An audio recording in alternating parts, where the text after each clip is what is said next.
Super 8. It's easy to shoot, looks great, and other than in the 1960s and 70s, has never been more popular. And now you can learn how to process it yourself at Ben's Super 8 Workshop. That's right, for a select few participants, international Super 8 expert Ben Slotover will take you behind the scenes and reveal all his secrets to show you, yes you, how it's done. You'll experience the mysterious world of mixing up developers, loading your film into a tank, bleaching, fixing, and finishing to create your very own movie masterpiece. Why send your film to a laboratory and wait weeks for them to develop it, when for a fraction of the price, Ben will show you how to do it in a few hours in the comfort of your own home. Got a Super 8 camera? Don't know if it works? Bring it down and test it out. Don't have a camera? We'll provide one for you. Don't have any experience? It doesn't matter. Under Ben's skillful instruction, you'll be shooting and developing your film in next to no time. Fancy a cup of tea? It's included. And so is cake. Book your place on Ben's Super 8 Workshop today. Spaces are limited. Ben's Super 8 Workshop accepts no responsibility for cuts, bruises, poisonings, chemical burns, clothing damage, inhalation of toxic fumes, being called an idiot on the street, or ruinously expensive hobbies involving decades-old media formats.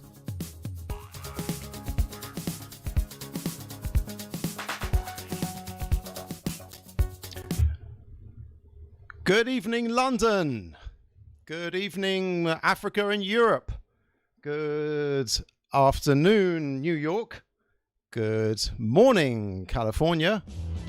And if you're tuning in from Australia, Japan, or the Far East, then hopefully this show will cure your insomnia, because this is the episode 1, series 1 of Ben's camera show.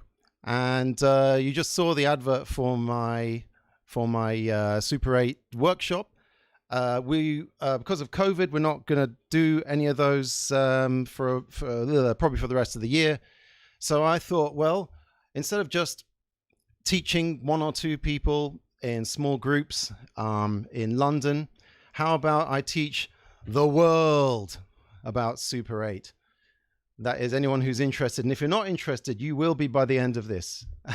And I don't know about you lot, but I've had a Super 8 camera since I was 13 years old. And while a lot of people have been talking about the resurgence and the return of Super 8 as a viable medium, some of us never left. And tonight, I'm going to go through a few cameras. We're going to go through a few cameras and talk about them. I'm going to talk about them, and I've got a special guest coming later who's going to talk about one particular camera. That's all coming up. And before that, I don't think I have anything else to tell you other than let's get straight to the cameras. So it's not before that. Oh, yes, that's what I was going to say. So here's the layout. Obviously, that's the title of the show. That lava lamp, that's where the guest is going to go. That's my website. It's a piece of crap right now. I used some rubbish template, but it's got a bare minimum of information on it. And down there, that little box there, that's where I'm going to spend most of the time, so I'm not getting in the way of the cameras. In fact, let's go over there now through the magic of OBS. Here I am. Right. Before we do anything, though, it's on with the nitrile gloves. And that's not because my hands are dirty, how dare you? And it's not because the cameras are dirty, how dare you even more? It's because over the years, some of these cameras, which are, by the way, a minimum of 40 years old, over the years, the stuff they're made of has maybe changed a little bit and tends to leave sort of weird, grimy deposits on your hands. So just for everyone's safety and comfort, I'm going to be wearing the nitrile gloves. So let's get into it. I've chosen a few cameras today which kind of sum up the world of Super 8, from the amateur to the professional, from the cheap to the expensive, and from the ones that are frankly a piece of crap. Actually, generally it's just good cameras. The real crap ones I'll save for a future episode when I've really run out of stuff to show you. We'll get into the crap then. So without further ado, let's bring up our first camera. And it is the amazing, the classic, the iconic Canon 814 Auto Zoom,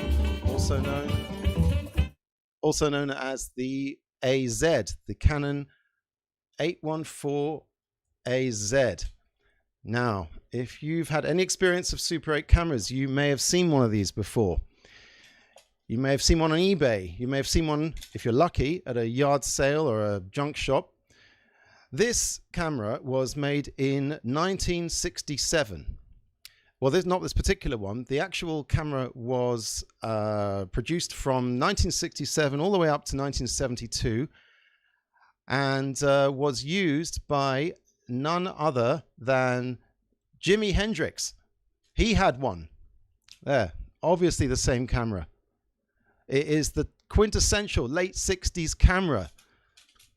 Dun dun dun dun dun dun dun dun dun dun dun dun. Yeah, if you see all that footage of like Haight-Ashbury in the 60s and Woodstock and stuff, and old Super 8 footage of all of that, it is likely, well, maybe not likely, but possible it was filmed on one of these beauties.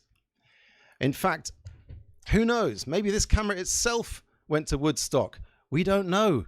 I mean, I can imagine some rich kid taking his or her family camera to Woodstock, bringing it back all covered in mud and crap, and having to explain to dad. But meanwhile, that's iconic footage was shot on one of these all throughout the late 60s, early 70s, and since then as well. Because to be honest, these cameras are tanks. They are built to last. They are extremely heavy. I don't have my scales here, but I did weigh it earlier. It weighs over 2 kilos. It is a heavy bugger. More likely this camera didn't go to Woodstock. Probably this camera was like, a case of, Grandpa gave it to Grandma, and it hurt her wrist to film with it, so she put it in the attic, and 44 years later, she died, and it went on eBay. So the good thing about these cameras is they are very good quality cameras to start with if you've got a few quid in your pocket, because back in the day, cameras were judged by, their price and their features and everything. These days, there are different criteria for Super 8 camera, and the most important one is longevity and build quality. And this has both of them. So let's have a look at it. The batteries go in this handle, which obviously doubles as a handle. You switch it on there. You put the film in. My green screen effect is all going all a bit pear-shaped, but you put the film in. Okay, I've just discovered you can't get this latch open wearing nitrile gloves. I'm going to have to improvise. Oh, for goodness sake. Apparently, you're not allowed to swear in the first 30 seconds of a YouTube.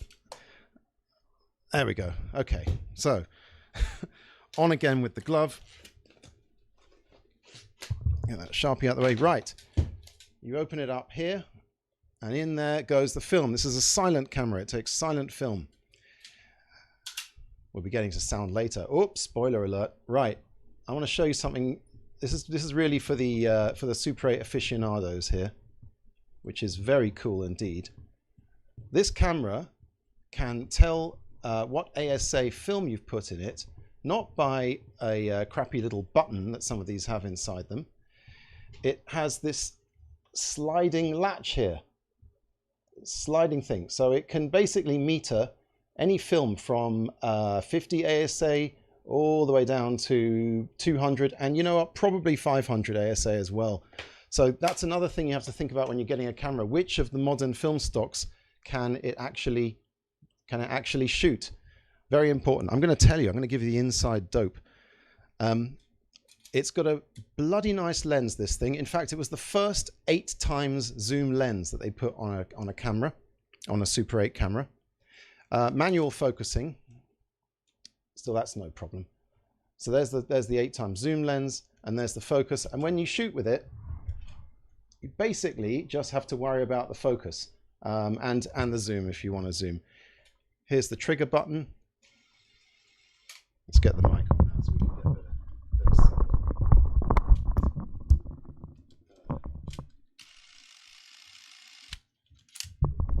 beautiful. And it's got 3 filming speeds. It's got 18, 12, and 24.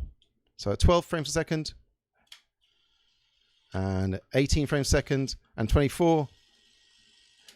Now, if you want to know what the deal is with filming speeds, if you're a beginner, just stick to 18 and don't ask any questions. If you want to film stuff in fast motion, go to 12, because the film goes through slower, so that the camera will the end result will look faster. And 24 is if you want like really quality movement, but you will pay for it in terms of film. Now, what's this knob here? This is a very important knob because inside there are two button cells for the light meter inside this thing. It's a pain in the ass, the exterior batteries for a light meter. In fact, it's something you should look out for whenever you're looking for a Super 8 camera. Does the light meter need separate batteries? Because the handle takes normal AA's. This takes these button batteries, and not only that, the old Mercury ones they used to sell, they don't do anymore. So you have to use other ones which kind of skew the readings slightly. Don't worry about it, is my advice. Get some batteries in there, maybe 1.5 volt ones, and then you'll with modern stocks it really won't. It's not a deal breaker. Now, the Canon made a camera after this called the Auto Zoom Electronic, or the AZE, and you'll see a lot of these on for sale. The problem with the Auto Zoom Electronic is it has plastic parts in it which are known to die over the years, and very, very difficult to replace. In fact, you have to consider when you buy a Super 8 camera, who's going to fix it if it breaks. There are very few people left who will fix Super 8 cameras, and often they're quite specialized and they want to only work on a couple of different models. They won't work on just any Super 8 camera. So luckily this one, they still fix them. Over in America, there's on Pro 8 millimeter. They not only fix these, they actually upgrade them at great expense. In London, you got Sendine, also expensive. And for other Super 8 cameras, if no one fixes them, your best bet if it breaks, and I hate to say this, is go on eBay and find one that isn't broken. And that'll be a lot cheaper than they'll give you than getting it fixed. You try fixing it yourself. Good luck to you. In fact, let's see how much these cameras are going for these days. Let's pick up. Let's have a look on eBay here. Pull that up, will you, Jamie? No, not. That was a Joe Rogan thing, not other someone else called Jamie. Look at this. AutoZoom 814 electronic 8387. Also one electronic, tested and working from Japan. £275. Holy moly. Another one. Now that's also electronic. You can see they look kind of different. Here's one. That's one like mine. £150. £150. When I bought this, they were going for about £50. In fact, I bought 3 of these over the years. One was £50, one was £25, one was £75. So an average of £50. Now word got out, and people know that these are good cameras and they last a long time, and they can be repaired and they can be used with modern stocks. $19.99. I'm looking at, by the way, sold items. These aren't for sale right now because the sold items obviously give you a better idea of how much these things are really worth. Lots of Canon Auto Zoom electronic ones, but not so many of the old one. Here's mine, 217 quid. Wow. Funny thing is, when these were new, they cost 71,000 yen in 1967, which equates to about $2,500 today, and about £2,000, which is insane. That's how much the equivalent is. That's how much they cost in 1967 currency. Over $2,000 for these things. I mean, which is the equivalent of like the really good DSLRs that you get these days. So if you get one of these, I don't know, 150 doesn't seem like such a bad idea after all, such a bad price. Of course, then there's the price of the film. And that's the thing about Super 8 these days, which is that you don't want to snap up a cheap camera and then immediately think, oh, that's great. I've got myself a bargain. Because before you know it, you've spent more than the price of the camera on just the film stock. So you better make sure that camera's working. And this one is likely to be working. All three of the ones I got here worked right out of the box. The only thing that that there's a slight issue is this handle release thing. One of them is a bit, it kind of flops down. It doesn't stay up. This is my best one, so I wouldn't fob you off with some of my worst cameras. So that's it. The Canon Auto Zoom 814. Be wary of buying an Auto Zoom electronic. Ask the experts. The electronic ones, they're harder to fix. You'll get a cheaper deal, but you may pay in the long run. So, big, heavy metal. The best heavy metal, apart from Lemmy. And going even further back in time, this is from 1936. Oh, I should put some music on. This is the Bell and Howell Filmo Sportster. 1936, and it's tiny. Look at that, in the size of my hands. And it is also metal. It is heavy. Well, it's heavy-ish. It's not actually that heavy. It's dense, shall we say. And it's not much bigger than a phone. In fact, I've shown you before this. This is a bit thicker than a phone, but it is about the same footprint as a phone. And these were made, like I said, they were started in the late 30s.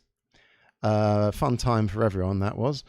And they went all the way to the mid-50s. They were still selling these in pretty much the same design. So basically, this was the camera that soldiers took to World War II and shot all sorts of stuff. Now, this isn't Super 8. Of course, Super 8 was invented in, that's right, 1965. And this is from 1936. So it took something called Standard 8, which was before Super 8, which was basically like two rolls of, a roll of 16mm wide film that went in the top bit here. It went all the way through here and got taken up on the bottom bit. You had to thread it yourself, and then when it was done, one side, you had to flip it over and do the threading again to film the other half. Bit of a pain in the bum, that, which is why Super 8 came in. But this is clockwork, of course. Once again, I can't do it with the nitrile gloves. There we go. So clockwork. So you wind it up this way. You set the filming speed, which is here. Let's get a focus on that. There we go. So that's at 16 frames a second, but you can also do 32 frames a second, 45 frames a second, 64 frames a second. Why would you want to do all those other weird speeds? Well, because if you film something at 32, 48, or 64 and play it back, you're going to get slow motion. So these jobbies did slow motion. In fact, let's have a look at that in action. Here's the button. Here's the shutter button. You push it down. It's so quiet, you probably can't hear it. Push it down to start filming. Push it up to take single frames, one frame at a time. This little lens here is a fixed focus lens. All you have to adjust is the f-stop for 5.6. I think it goes down to 2.4 or something is the widest. You might even be able to see if I turn that. Yeah, you can see the iris opening and closing. Beautiful little camera. And you look through there. You film, you know, your regiment giving the Nazis a good pasting, and then you went home and you know, filmed the village fair and stuff. Probably on the same roll. Okay, so here it is at 48 frames a second. There we go. Let's see. Whoa, it ran out of torque straight away. Ran out of winding power. By the way, make a comment on the YouTube chat. I not only am looking at the YouTube comments, but I am responding to them. I can even put them up here on the screen. So what have we got? Someone called Borrible says jazzy, and infrared for the apocalypse now meets Predator vibe. Too early for Nazis with that one. 1936, read up on your history, mate. There were Nazis in 1936. We could have stopped them in 1936. Anyway, I don't want to get bogged down in all that. let's focus properly on this thing. So that is the Bell & Howell Filmo Sportster. Oh my God, I forgot one other feature of this show, which is up on there on the top right. There we go. I got the actual name of the camera up there. The Filmo Sportster. And this thing, this amazing looking thing here, that is actually some kind of slide rule type exposureometer. I think it's seized up. But it would tell you, depending on what your... There we go. Depending on what your f-stop is and what your film is, your film speed is, it would tell you exactly what how wide to your aperture. Lovely little camera. In fact, let's have a look at some footage that I shot using this. So yes, not only do I have these cameras, but I've got footage all laid out for you. So the Filmo, here we are. This was at using Kodak 500T film at a family occasion. Yeah, the resolution is not great. The graininess is a bit heavy because 500T is a grainy film. But this is Kodak old Kodachrome 25. This film. This was during a little lockdown walk that I took. Nice grain and not a bad picture. If you're using old film, then of course the sensitivity might have gone down, and then of course you've got issues with the amount of light that this old film needs. But on a sunny day like this, I got a pretty nice result there. Ben Reynolds says, was Polaroid 339 Instant Super 8? Jesus, well, I'm buggered if I know. There was an Instant Super 8 format. It was Umig's Polar Vision. They collaborated with Polaroid and made probably one of the most technically accomplished but really ultimately really sad formats, which just didn't take off because it was too expensive and didn't even work that well. Oh, while we're at it, while we're here in the screening room, let's have some footage from that Canon 814 auto zoom. Absolutely lovely. Look at the difference there. That's what you get when you use a bigger lens. Look at that, a spider web in Super 8, and a flower. How lovely. It's really like night and day. The big lenses equal like it's the equivalent of high definition picture. So this is when I took the auto zoom. Oh, look at this. It's some Super 8 friends in London who I went out with. Some of you may have seen my films, seen my 3D film, and this is one side of the 3D film that I Super 8 film. If you haven't seen 3D Super 8, go to my channel after this show and have a look. You might get a headache from having to cross your eyes, but hey, it's 3D. What are you going to do? So yeah, that's the Canon 814 auto zoom. Lovely picture. A little overexposed here and there, but that was on Kodak 200T film. Amazing result there. And keep a lookout. One of those guys might be visiting us later on the show. Right. Oh, wow, the comments are coming in thick and fast. Let's have a look. That makes such a difference. Yes, it does. The difference between the two cameras. So basically, bigger the lens, the better quality. But then, of course, the bigger and heavier the camera as well. Should we go on to another one? What are we at? 24 minutes. Oh, we're doing fine. What's the next camera we're going to look at? Yumaget II. Ah, okay, right. Here's one for the beginners. Now, there's a lot of people go on the message boards and say, "Oh, I want to get into Super 8. What should I get?" And then some clown says, well, you've got to get a Canon 814 XLS or a Canon 1014 XLS. It's the best. They might say, oh, you need to get a Niso Pro. They're the best. Don't tell people who've never done Super 8 to go and get one of these like all bells and whistles cameras. I mean, if it's like someone says, oh, I'm just learning to drive. What car shall I get? And someone says, oh, you've got to get a Maserati. You got to get a Formula One car. They're the best. No, they're not. Yes, they're good, but you're not going to get very far in one.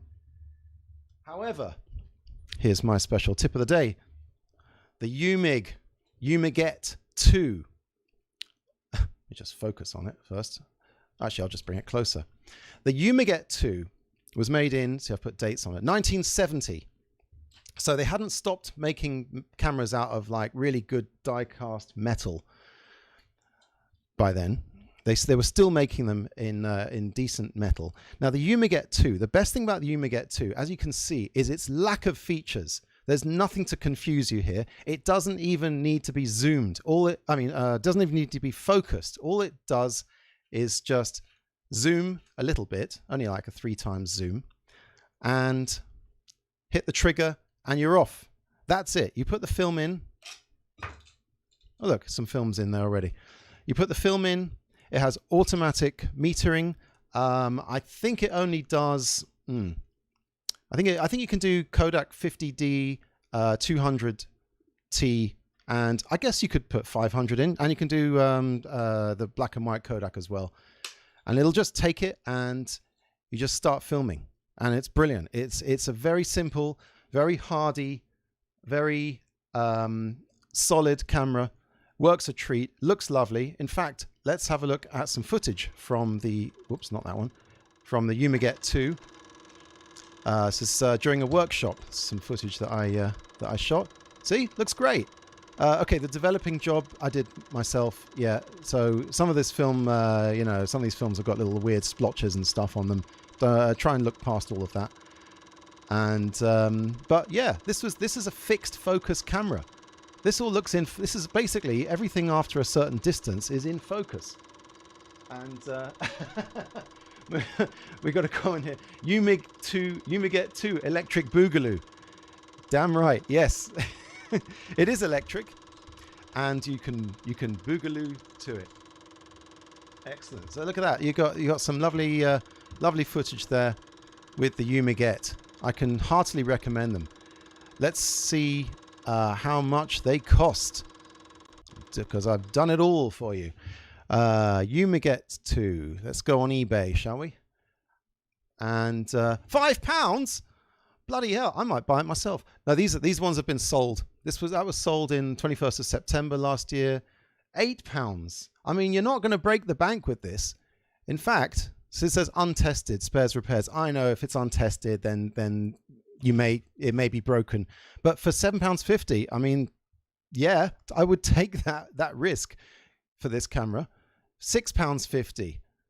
There's going to be a rush on these things. If I didn't have one already, I'm talking myself into buying another one, which is a sort of a dangerous thing if you're into cameras. It's not healthy for me to go on eBay. Let me tell you. Right, so let's go off eBay. That's the Yumaget II. Amazing camera. Someone says, Ben, it's still 2020.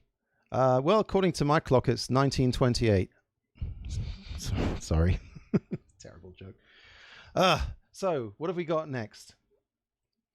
Yumaget II. And next, Bell & Howell Filmo Sonic. Right, we've got a treat for you now. We've got a treat because, let me put my headphones on here. We've got a guest on the show to talk about this next camera, the Bell & Howell Filmo Sonic. Let's have some music. Here we go. The Bell & Howell Filmo Sonic from 1977. Star Wars year. And we have a special guest here.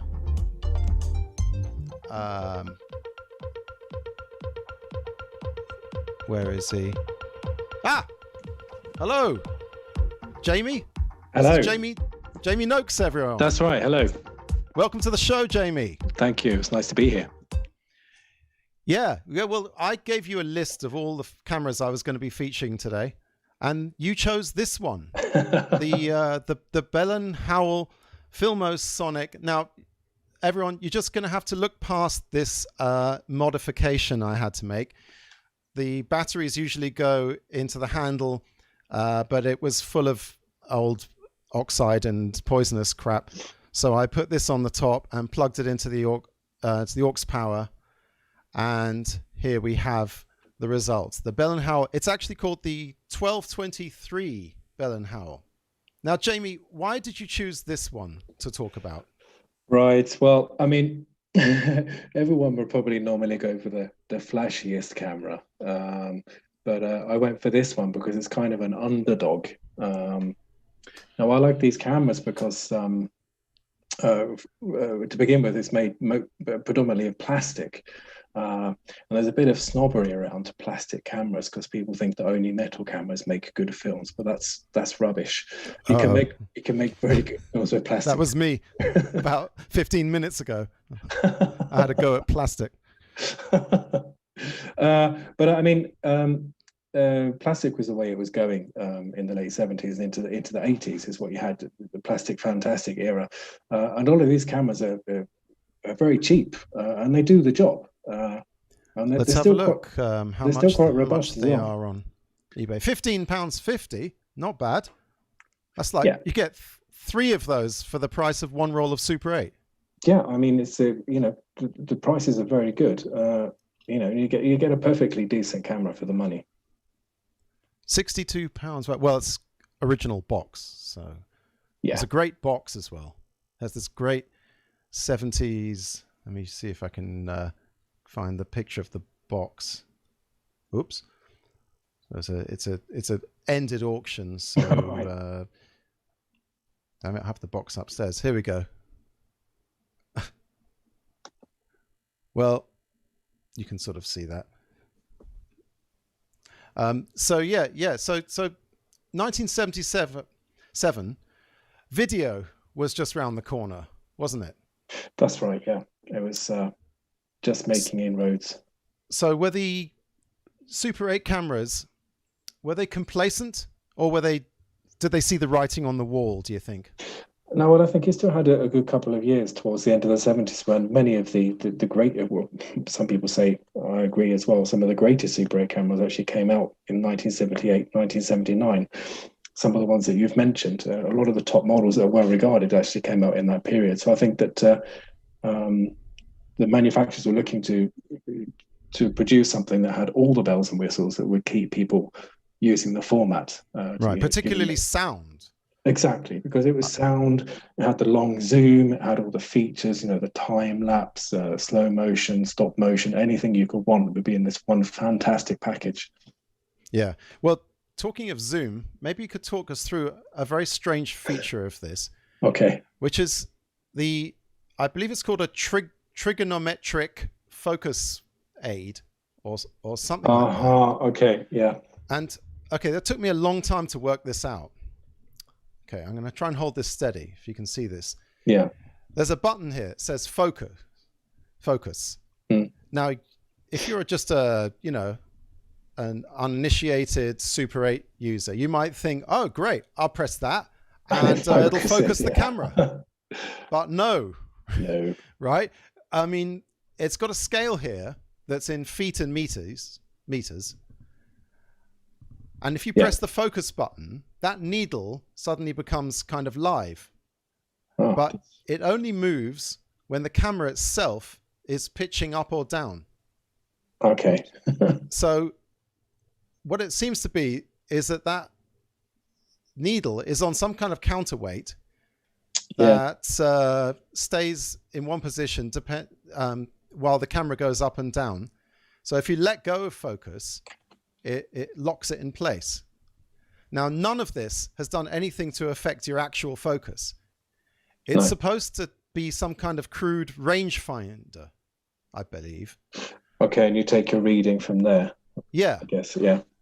But the downfall of it is that the camera assumes that when you're pointing it down, you're pointing it at something close by. Yeah. And when you're pointing it up, you're pointing at something far away. Yeah. Now, that's not always the case. No. So I don't know exactly how useful this thing is. I mean, considering you could actually just look and estimate, or you could look through the eyepiece and just sort of turn the actual focus knob until it looks all right. Yeah. Well, to be honest, I've never actually used that focus button because I find it. I don't think anyone has. No, well, I think it's much simpler and quicker to use the numbers on the lens if you want to just quickly add the focus, because does it focus down to 1.2 meters? 3 feet Oh, it's 1 meter. Yeah, that's right. 1 1 meter. meter. Well, I mean, quite close. 1 meter is perfect. You just, shoot your friends, close ups, head and shoulders. You just whack it on the 1 meter, and you're pretty much in focus. Yeah. Well, I think I've seen this on other Bell and Howells of Yeah. the plastic age. And I think I'm doing the Super 8 community a little service by telling them to not bother with it. No, don't bother with that button. No, I agree. And for God's sake, don't assume that because you've pressed the focus button that it's somehow automatically focused the camera. No. So other than the focus button that you're not likely to use, it's got an on-off button, which I guess you'll use once per session. A test button, which lights up a light in the viewfinder if your batteries are okay. And then down here, you've got a mic input, a very basic sound level input, very sound level selector. And on the other side, all you've got is this thing to put the daylight filter on. There is no aperture, manual aperture control. You're going to have to trust this camera to do it all automatically for you. What do you think about that? Yeah, well, I mean, this is the entry model, so you'd have to you save a few pounds not to be able to have automatic manual aperture control over the automatic. Yeah, I mean, I guess it could be something that's a bit daunting, because obviously you have to put a roll of film through it to check that it is exposing the film properly. Which, if you put the film through and it doesn't work, then you've wasted the money on the film. But generally, I think that these are great starter cameras just to get out and start shooting.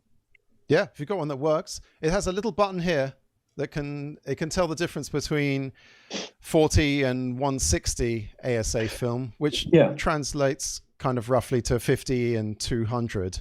Yeah, well, I mean, I would be happy to shoot the 50D, the 200T, and the Tri-X black and white reversal in this camera, no problem.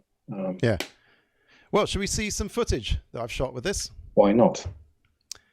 We might lose you in the screening room, but I'll come back to you. Oh, that's the Yumaget still. Filmo Sonic. Here we go. Can you still hear me, Jamie? Yes, I can still hear you. Ah, good. I don't know if the people at home can hear you, but yeah, I filmed this like some kind of pervert through my window. People outside. This is in this is 200 ASA film. Looks pretty good. And black and white. This is Fomapan R100. Okay. And comes out nicely. This is reversal film. Yeah. Yeah, and I mean, for a camera that was actually, this was in a job lot of cameras, and came out okay, really. Yeah. Yeah, I mean, if you're new to Super 8 and you find one of these things in good condition, then why not? Just don't. I don't know about putting 500T in it.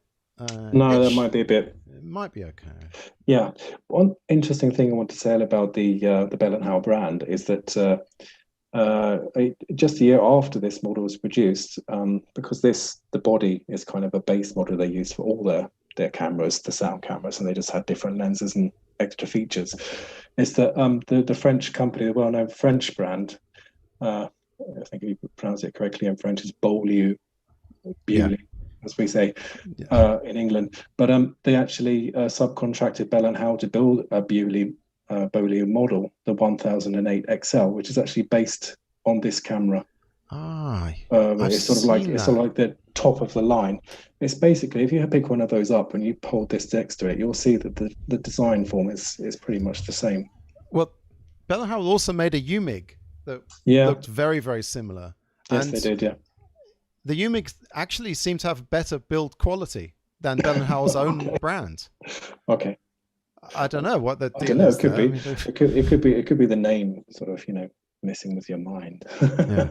Well, isn't it amazing that the same company that made this in the 70s also made this little metal jobby back in the day? Bell and Howell are kind of like, I like the car metaphor, but they're kind of like, I don't know, Volkswagen. They've been around for ages. They've made all sorts of cameras. Not around anymore, I don't think. No. We have a comment. Where did you hang on? Where did you get Fomapan R100 in Super 8? Super 8 carts. I've only been able to find the standard 8 and the double Super 8 rolls. Right, there's a guy in Russia. He's got a company called Cinemechanics or Cinemech, and he slits double Super 8 film Fomapan, and he repackages it in cartridges and loose if you want to use the old Soviet reloadable cartridges. So Tanner Martin, there's your answer. Cinemech. Look out for it. The guy, his name's Pavel, I think. He's a good guy. He's got all sorts of good stuff. He's got old Mercury batteries. God knows where they came from. Worth a shot. The sound stripe should stay on. Sound stripe. He's talking about old sound film. Well, I can do a whole episode on sound film. You could use a caustic soda free bath. I think a conversation is breaking out in the comment between various developing people.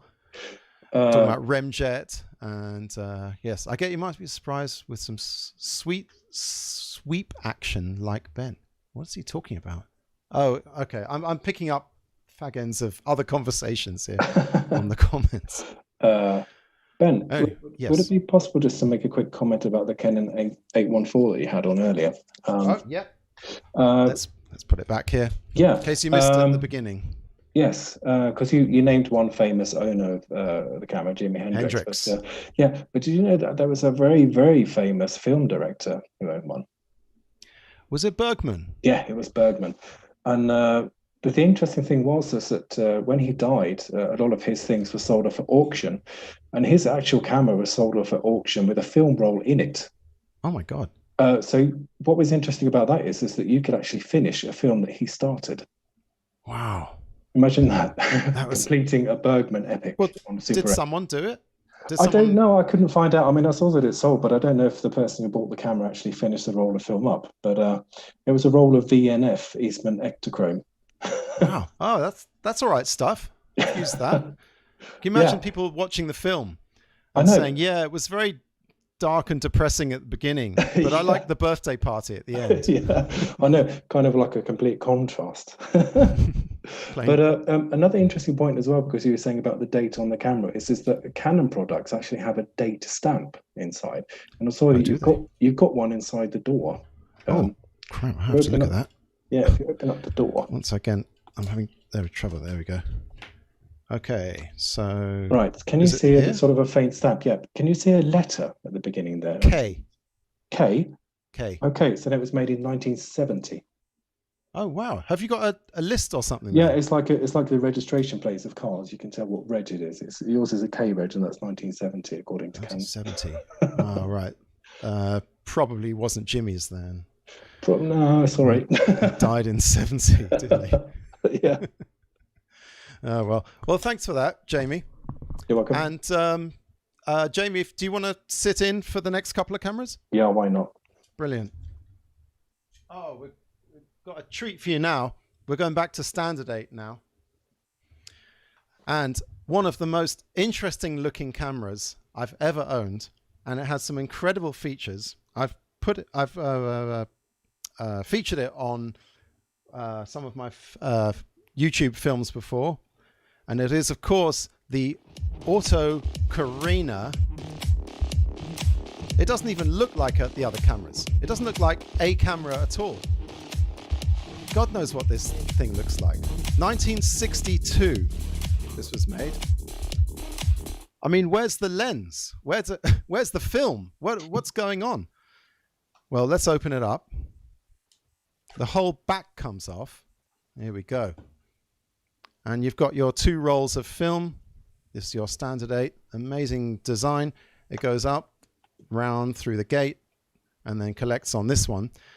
This looks like it's got film in it, but it's dummy film. I've loaded it with dummy film just to show you people. And here's the lens. Absolutely tiny lens. And this is the best bit of all. It doesn't have batteries. It winds up. Where's the crank, though, you ask? Check this out. You turn the handle. I'm going to get the mic on that. It's the best sound.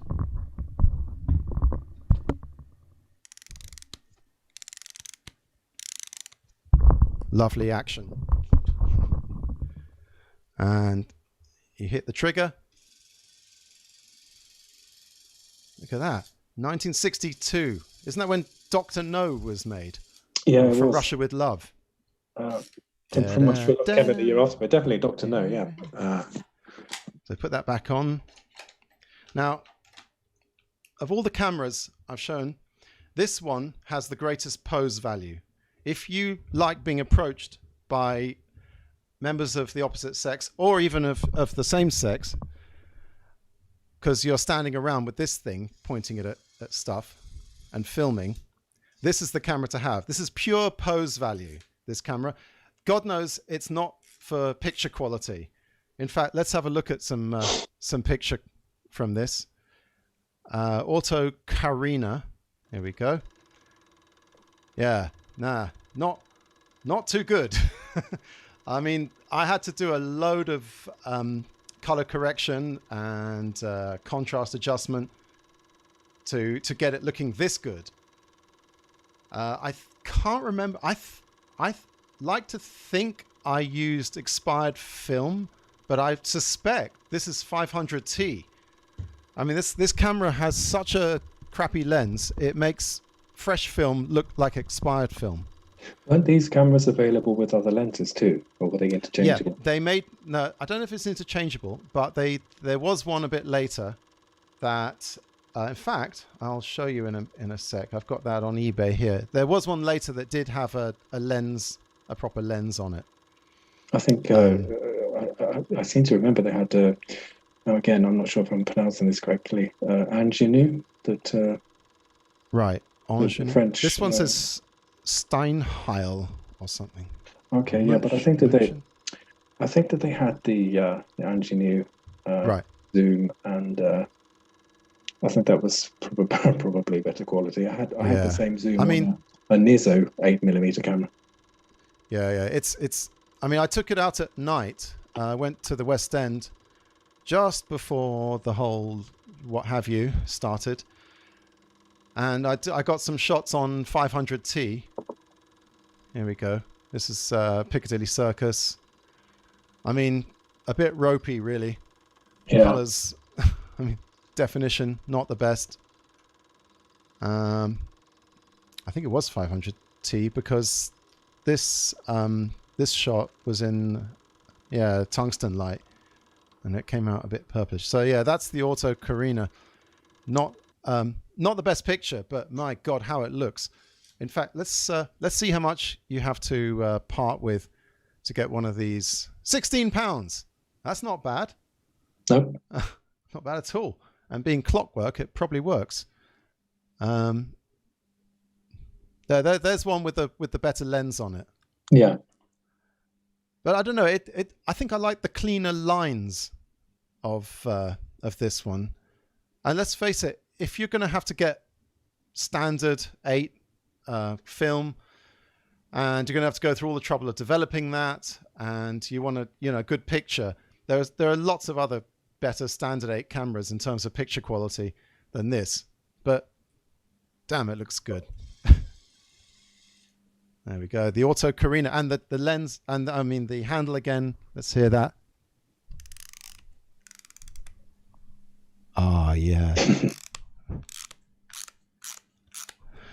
You have to really get one of those single-breasted 60s suits to operate one of these. So, the Auto Carina. Nice looking, but not nice seeing. Right. What have we got left?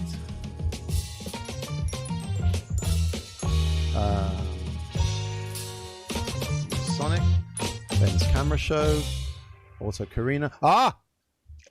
We're on to the star of the show. Well, they're all stars, really, aren't they? Yeah, they're all stars in their own right. They're all stars in the right. The Beaulieu, some people call it Beaulieu. That's the English pronunciation. The French, I think, say Beaulieu. Beaulieu. I've heard people call it Beaulieu. That's a kind of a halfway halfway there. How much do these cost? Well, we'll find out in a minute what it costs. Let's bring out the pride of France.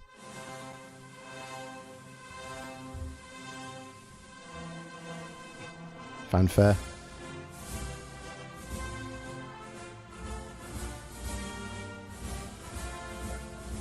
My God, what a beautiful camera. Let's take that eBay off there.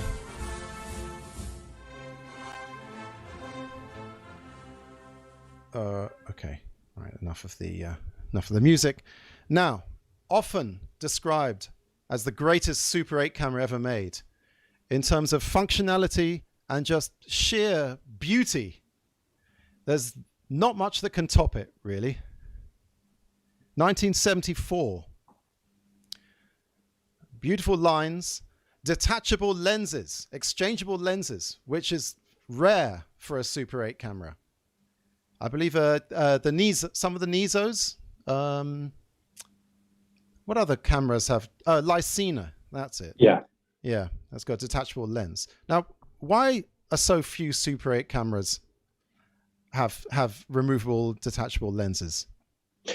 Well, I think it's because generally the format was aimed at amateurs. So what you've got there is more of a higher end prosumer model. So somebody who wanted a bit more control, perhaps they wanted a bit more artistic control over what they were shooting.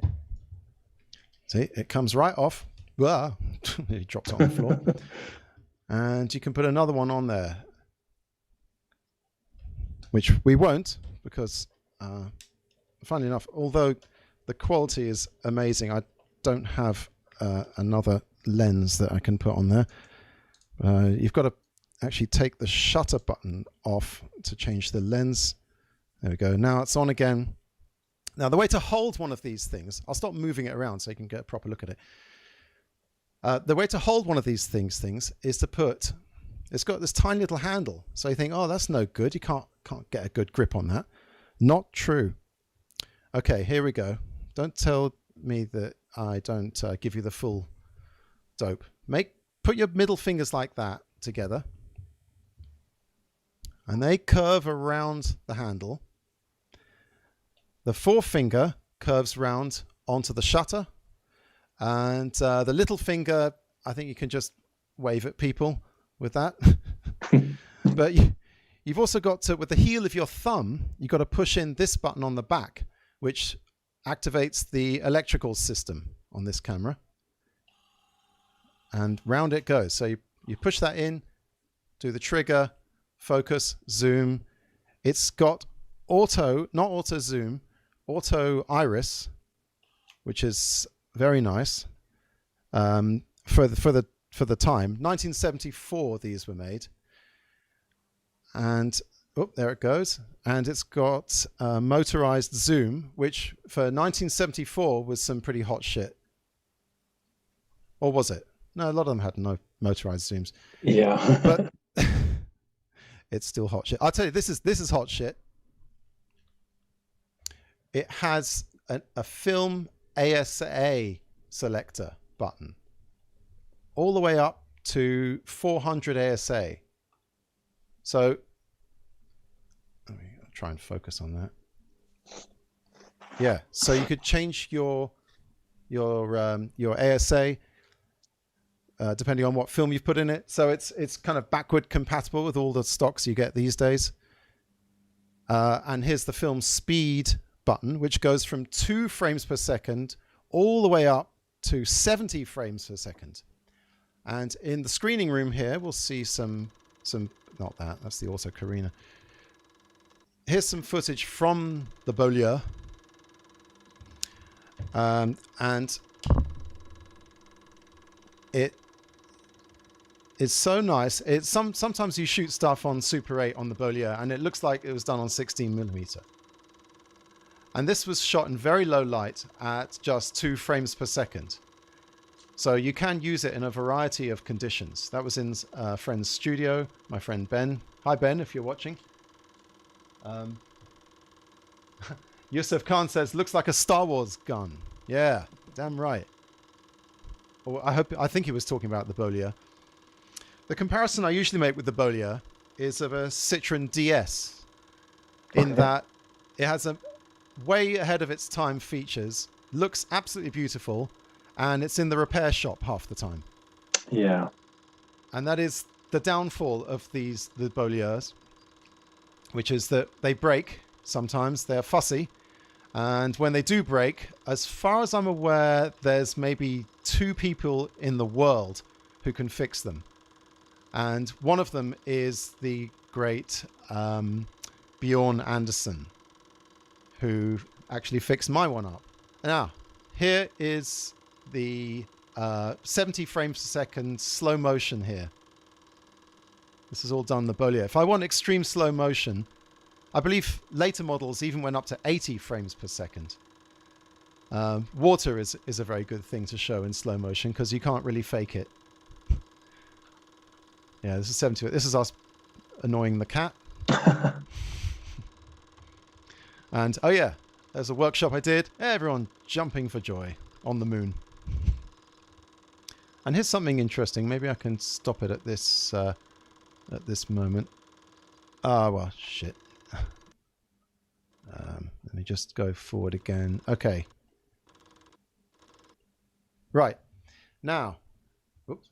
Notice this kind of curved bit that goes all the way around the sprocket hole. This part of the picture is usually not exposed by Super 8 cameras. But the Beaulieu gives you that little bit more exposure around the sprocket holes. This, you don't see this bit if you project it, because the sprocket hole is the projector's dealing with that. And you can see this curve. If you follow that, if you think of that, imagine that going all the way around. That's basically the picture that's coming through the lens. And only this little part of it is being exposed in on your Super 8 frame, which is interesting. So that's the Beaulieu. And let's see how much one of these is going to set you back if you were to go on eBay. Oh, let's see how much people have been paying for them. Oh, no, that's the Carina. The Beaulieu. Here we go. £181.45. Well, that's not that bad, really. I mean, considering for a good working one, they can go for upwards of £300-400. And if it's really good condition, like if Bjorn Anderson has serviced it, and if it's got got all its original bits and pieces, they can go for like £500. Here's 136. Not bad. I mean, remember, when you buy a Super 8 camera, often you've only just started to shell out money. You're not just the camera itself, but the film, and then the accessories and lenses and filters, timer boxes. Don't go into it lightly, Super 8, because you are you're going to end up like bankrupting yourself. And that's the Beaulieu 4008 ZM II. Now they made other ones, later models, that didn't look quite as nice as this. They look kind of chunky and plastic. But the picture quality of those later model Beaulieus was amazing. If you want to see some footage from like a Beaulieu 6008, 7008, check out the YouTube channel of Adrian Cousins. He shoots a lot on that, and it looks amazing. I mean, really, with that and 50D, you're looking at kind of 60 millimeter quality picture. And finally, my God, is it already nearly 8 o'clock? Wow. Ben's Camera Club is nearly over for this week. Ben's Camera Show. I don't know the name of my own show. It's the most generic, boring name of a show. But you know, I thought of all other cool names, but I thought let's call it Ben's Camera Show, and we'll go from there. And then we'll, get a sponsor, make adverts, sell out, screw the whole thing up. No one will watch anymore. But anyway, I've got a little treat for us to finish up with. But before I show you the little treat, I would like to thank my guest, Jamie Noakes. Jamie is a wonderful Super 8 filmmaker. He's made films, he's made music videos, all sorts. Very well respected in the Super 8 community. Thank you. There's only about 10 people in the Super 8 community, but we all respect Jamie. And if you're into Super 8 cameras, hit me up, and you can come on the show as well, even if you don't know anything about Super 8 cameras. I'll just have people on via Zoom so they can just gawk at my beautiful babies. But finally, I'm going to turn the lights off for this because we're going to finish up with some actual live Super 8 footage projected on a Sankyo Super 8 projector. Let's see if I can do this. Here's the projector, and there's proof that this is actually happening. And I've got that hooked up to a DSLR. And I've got the DSLR on. You see, it said FPS override 15, which means that you can shoot at different frame rates on a DSLR. So that's really what you need in order to prevent the flickering. So let's turn the light off, and we'll finish up with a bit of something I shot in the early 90s.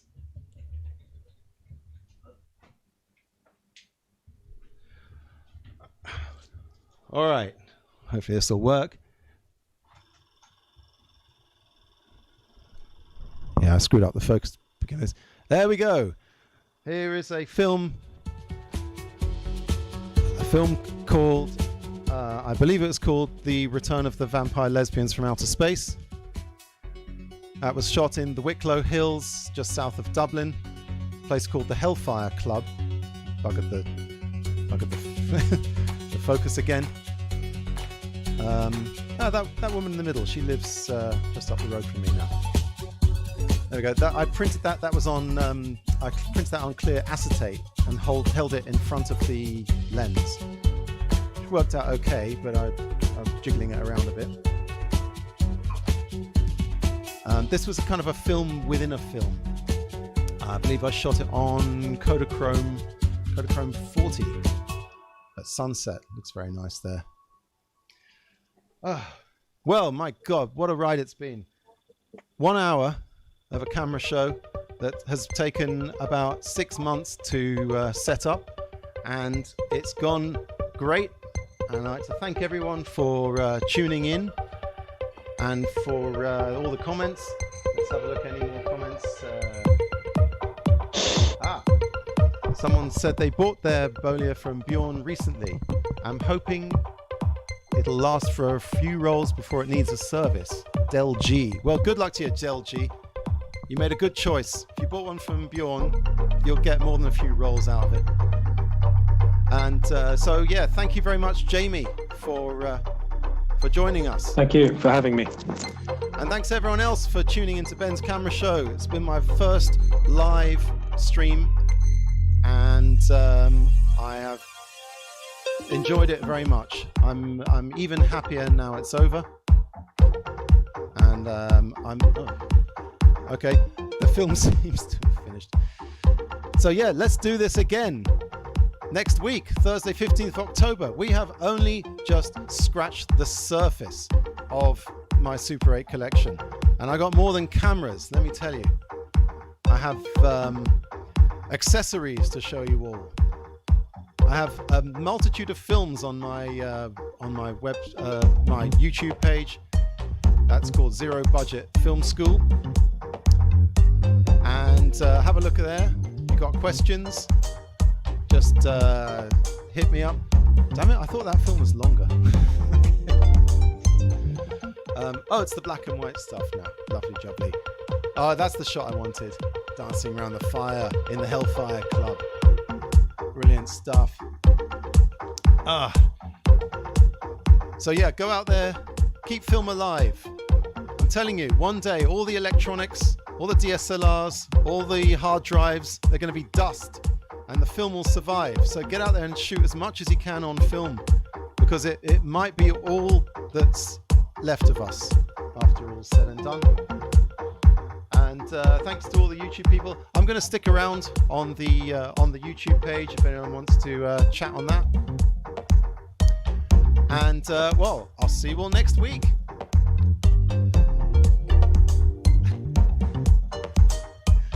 Bye bye, and thanks for watching. And if you're watching this on the repeat, then well, thanks for watching that too. But special thanks to everyone who tunes in live. It's a great shot there. Bye, Jamie. Bye, everyone.